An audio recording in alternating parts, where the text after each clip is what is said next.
Long Day's Journey into Night. Long Day's Journey into Night is a tragedy play in 4 acts written by American playwright Eugene O'Neill. First published in 1956. The play is widely considered to be his magnum opus and one of the finest American plays of the 20th century. O'Neill posthumously received the 1957 Pulitzer Prize for Drama for Long Day's Journey into Night. The work concerns the Tyrone family, consisting of parents James and Mary and their sons Edmund and Jamie. The long day refers to the setting of the play, which takes place during one day. The play is semi-autobiographical. Outline of the play. नाटक अगस्त में एक ही दिन पर जगह लेता है 1912। लगभग 8:30 बजे से आधी रात तक। सेटिंग टिरोन्स के समुंदर के किनारे का कनेक्टिकट घर है, मॉन्टी क्रिस्टो कॉटेज। 4 मुख्य पात्र ओनील खुद, अपने बड़े भाई और उनके माता पिता के अर्धात्मक प्रतिनिधित्व हैं।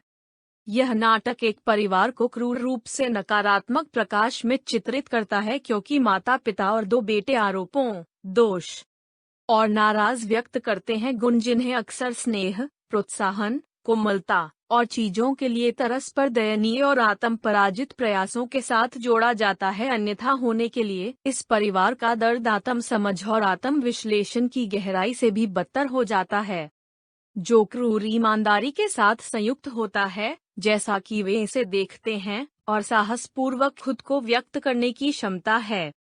कहानी अफीम के लिए माँ की लत, विश्व की परिवार की लत, पिता की दुख, बड़े भाई की लापरवाही और छोटे भाई की बीमारी से संबंधित है।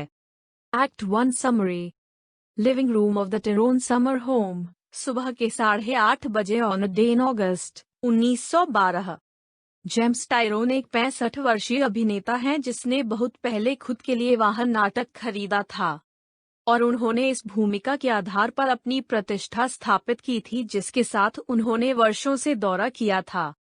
यद्यपि कि वाहन ने उसे अच्छी तरह से आर्थिक रूप से सेवा की थी, अब वह नाराज है कि इस चरित्र के साथ उनकी पहचान हो रही है एक शास्त्रीय अभिनेता के रूप में अपने दायरे और अवसरों को सीमित कर दिया है। उन्होंने कहा कि एक अमीर हालांकि कुछ हद तक दुखी आदमी है, उसका पैसा संपत्ति में बंधा हुआ है जिसे वह सन वित्तीय कठिनाई के बावजूद लटका हुआ है।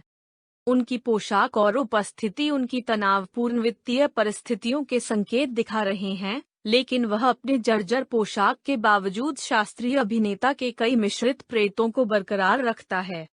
उनकी पत्नी मैरी हाल ही में अफीम की लत के इलाज से वापस आ गई है और परिणाम स्वरूप कुछ आवश्यक वजन डाल दिया है।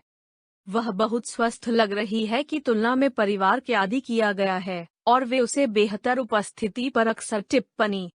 हालांकि वह अभी भी लंबे समय तक नशे की लत के चेहरे की विशेषताओं को बरकरार रखती है, एक उभरने वाली नशेड़ी के रूप में। वह बेचैन और चिंतित है, वह अनिद्रा से भी पीड़ित होती है, जिसे उसके पति और बच्चों के जोर से खर्राटों से आसान नहीं बनाया जाता है। जब एडमंड, उसका छोटा बेटा, उसे रात में घूमते हुए सुनता है और अतिरिक्त बेडरूम में प्रवेश करता है, तो वह चिंतित हो जाता है, क्योंकि यह वह कमरा है जहां अतीत में वह अपनी लत को पूरा करेगी। वह उसे अप्रत्यक्ष रूप से इसके बारे में सवाल करता है। वह उसे आश्वस्त करती है कि वह अपने पति के खर्राटों से दूर होने के लिए वहां गई थी। मैरी की समस्याओं के अलावा परिवार एडमंड की खांसी के बारे में चिंतित है। उन्हें डर है कि उसे तपेदिक हो सकता है और उत्सुकता से डॉक्टर के निदान का इंतजार कर रहे हैं। एडमंड प्रभाव के बारे में अधिक चिंतित है। एक सकारात्मक निदान खुद पर की तुलना में उसकी मां पर हो सकता है। निरंतर संभावना है कि वह पुनरुत्थान हो सकती है। उसे अभी भी आगे चिंता है। एक बार फिर वह परोक्ष रूप से अपनी लत के बारे में अपनी मां से बात करता है। वह उसे पूछता है वादा करने के लिए अपने आप को बीमार चिंता न करें और खुद की देखभाल करने के लिए। बेशक मैं तुमसे वादा करता हूँ। वह विरोध करती है, लेकिन फिर कहते हैं एक दुखद कड़वाहट के साथ, लेकिन मुझे लगता है कि आप याद कर रहे हैं कि मैंने सम्मान के अपने वचन पर पहले वादा किया है। Act 2 summary. The same, around दोपहर के 1:15 बजे, and about a half hour later. Jamie और एडमंड एक दूसरे को अपने पिता के शराब चोरी और इसे नीचे पानी पिलाने के बारे में ताना तो वह नोटिस नहीं होगा। वे मैरी के आचरण के बारे में बात करते हैं। जेमी अपनी मां अनसुपरवाइज्ड छोड़ने के लिए एडमंड बिरेट्स।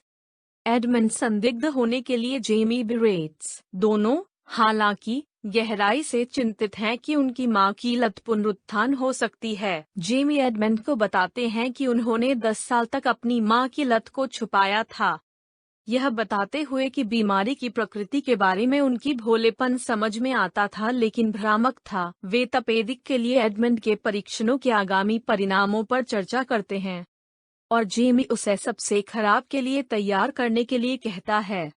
मैरी प्रकट होता है। वह एडमंड की खांसी के बारे में परेशान है, जिसे वह दबाने की कोशिश करता है ताकि उसे अलार्म न करें, जो कुछ भी उसकी लत को फिर से ट्रिगर कर सके। जब एडमंड अपनी मां के बहाने को स्वीकार करता है कि वह ऊपर इतने लंबे समय से किया गया था क्योंकि वह झूठ बोल किया गया था, जेमी उन दोनों पर चिंतनशील लग रहा है। मैरी नोटिस और अपने माता पिता के लिए अपने सनक और अपमान के लिए जेमी बिरेटिंग, बचाव की मुद्रा में और जुझारू बनने शुरू होता है। जेमी का कहना है कि एकमात्र कारण है कि वह एक अभिनेता के रूप में बच गया है, व्यापार में अपने पिता के प्रभाव के माध्यम से है जल्दी है। मैरी अपनी गर्मी के घर, इसकी अस्थिरता और शर्मीली और अपने परिवेश के प्रति उसके पति की उदासीनता के साथ उसकी हताशा की बात करती है। विडंबना के साथ वह अपने विश्वास है कि टुकड़ी की इस हवा बहुत कारण है कि वह इतने लंबे समय के लिए उसकी लत सहन किया है, हो सकता है करने के लिए संकेत देता है। यह एडमंड को डराता है, जो एक बार में 2 भावनात्मक रूप से भयानक समस्याओं का सामना करते हुए सामान्यता में अपने विश्वास पर लटका करने की सख्त कोशिश कर रहा है। अंत में जेमी उसे देख रहा है जिस तरह बर्दाश्त करने में असमर्थ। वह उसे गुस्से में पूछता है कि वह यह क्यों कर रहा है। तुम्हें पता है, वह वापस गोली मारता है और उसे आईने में उसकी चमकदार आंखों पर एक नजर डालने के लिए कहता है। Act 3 summary. The same, around 6:30 बजे दैट इवनिंग। मैरी और कैथलीन दवा की दुकान, जहां मैरी उसे अफीम पर्चे खरीदने के लिए में कैथलीन भेजा गया है करने के लिए उनके ड्राइव से घर लौटने। अकेले रहना नहीं चाहते हैं। मैरी कैथलीन रात के खाने को खत्म करने के लिए रसोई घर जाने की अनुमति नहीं देता है और इसके बजाय उसे एक पेय प्रदान करता है। मैरी बात करके सबसे करता है और कोहरे के लिए उसके प्यार लेकिन धुंध के बारे में उसकी घृणा और पैसे के साथ अपने पति के स्पष्ट जुनून पर चर्चा करता है। मैरी पहले से ही उसे पर्चे के कुछ ले लिया है। वह एक कैथोलिक कॉन्वेंट में अपने अतीत और वादा, वह एक बार एक पियानो वादक के रूप में था और तथ्य यह है कि यह एक बार सोचा था कि वह एक नन बन सकता है के बारे में बात करती है। वह यह भी स्पष्ट है कि जब वह समय वह उससे मुलाकात से अपने पति के साथ प्यार में गिर गया बनाता है। वह थिएटर भीड़ के लिए कभी नहीं लिया था। वह कैथलीन को अपने गठिया के हाथ दिखाती है और बताती है कि दर्द यही कारण है कि उसे उसके नुस्खे की जरूरत है। एक स्पष्टीकरण जो कैथलीन के लिए असत्य और पारदर्शी है। जब मैरी अफीम के प्रभाव में बंद हो जाती है तो कैथलीन रात के खाने के लिए बाहर निकलता है। मैरी जागता है और कड़वा यादें शुरू होती हैं कि वह अपने पति से मिलने से पहले उसे कितना प्यार करती थी। वह यह भी तय करती है कि एक नशेड़ी के रूप में उसकी प्रार्थना वर्जिन द्वारा नहीं सुनाई जा रही है और अधिक दवाओं को पाने के लिए ऊपर जाने का फैसला करती है, लेकिन इससे पहले कि वह एडमंड और जेम्स सीनियर घर लौट सकती है। हालांकि दोनों पुरुष नशे में हैं, वे दोनों महसूस करते हैं कि मैरी अफीम पर वापस आ गई है। हालांकि वह कार्य करने का प्रयास करती है जैसे कि वह नहीं है। जेमी घर वापस नहीं आया है, लेकिन बजाय पीने के लिए जारी रखने के लिए और स्थानीय होरहाउस यात्रा करने के लिए निर्वाचित किया गया है। जेमी एक निराशाजनक विफलता फोन करने के बाद मैरी ने चेतावनी दी है कि उसका बुरा प्रभाव अपने भाई को भी नीचे खींच देगा। उसकी पत्नी में है कि हालत को देखने के बाद जेम्स अफसोस है कि वह घर आने के लिए परेशान व्यक्त करता है और वह उसे अनदेखा करने का प्रयास करता है क्योंकि वह अपनी टिप्पणी जारी रखता है, जिसमें जेमी के पीने के लिए उसे दोष देना शामिल है। फिर अक्सर नाटक में होता है, मैरी और जेम्स अपने दुश्मनी को खत्म करने की कोशिश करते हैं। और खुश दिनों को याद करके एक दूसरे के लिए अपना प्यार व्यक्त करने का प्रयास करते हैं। जब जेम्स विस्की की एक और बोतल पाने के लिए तहखाने में जाता है, मैरी एडमंड के साथ बात करने के लिए जारी है। जब एडमंड वह खपत है कि पता चलता है, मैरी यह विश्वास करने के लिए मना कर दिया और हार्डी बदनाम करने के लिए उसकी अक्षमता की वजह से स्थिति की वास्तविकता और गंभीरता का सामना करने के लिए प्रयास करता है। वह अनुपात से बाहर सब कुछ उड़ाने से अधिक ध्यान पाने के लिए प्रयास करने का एडमंड आरोप लगाते हैं।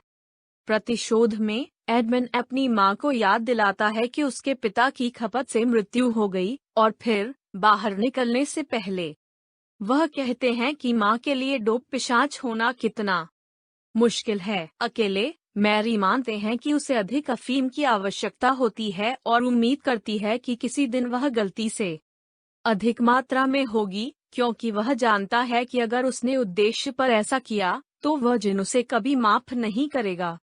जेम्स अधिक शराब के साथ वापस आता है जब वह नोट सबूत है कि जेमी तहखाने में विश के कैबिनेट में ताले लेने का प्रयास किया था कि वहां था के रूप में वह पहले किया है। मैरी इस पर ध्यान नहीं देता है और बाहर फट है कि वह डर है कि एडमंड मरने जा रहा है।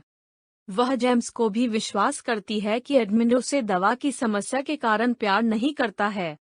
जब जेम्स उसे सांत्वना करने का प्रयास करता है तो मैरी फिर एडमंड को जन्म देने वाले रूज, जो एक बच्चे को वे एडमंड के जन्म से पहले खो दिया था, बदलने के लिए कल्पना की गई है प्रतीत होता है। जब कैथलीन रात के खाने की घोषणा की, मैरी इंगित करता है कि वह भूख नहीं है और बिस्तर पर जा रही है। जेम्स अकेले रात के खाने के लिए चला जाता है, यह जानकर कि मैरी वास्तव में अधिक दवाओं के लिए ऊपर जा रही है। Act 4 summary. The same around midnight, Edmund अपने पिता त्यागी खेलने को खोजने के लिए घर लौटता है, जबकि दोनों बहस करते हैं और पीते हैं। उनके पास अंतरंग निविदा बातचीत भी होती है। जेम्स अपनी कठोरता बताते हैं और यह भी पता चलता है कि उन्होंने पैसे के लिए एक अभिनय नौकरी में रहकर अपने करियर को बर्बाद कर दिया। इतने सालों के एक ही हिस्सा खेलने के बाद वह बहुमुखी प्रतिभा के लिए अपनी प्रतिभा खो दिया। एडमंड नौकायन और एक दिन एक महान लेखक बनने की अपनी आकांक्षा के बारे में अपने पिता से बात करता है।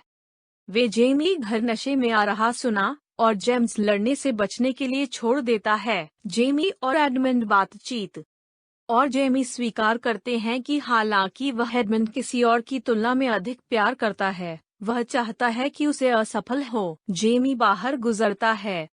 जब जेम्स रिटर्न, जेमी जाग और वह नए सिरे से झगड़ा मैरी, अतीत की उसकी दवा से भरी सपने में खो दिया है, नीचे आता है। अपनी शादी का गाउन पकड़े हुए वह अपने कॉन्वेंट दिनों के बारे में बात करती है और जेम्स के साथ प्यार में पड़कर उसने अपना व्यवसाय कैसे खो दिया है, जबकि उसके पति और बेटे चुपचाप उसे देखते हैं। सारांश का अंत। धन्यवाद।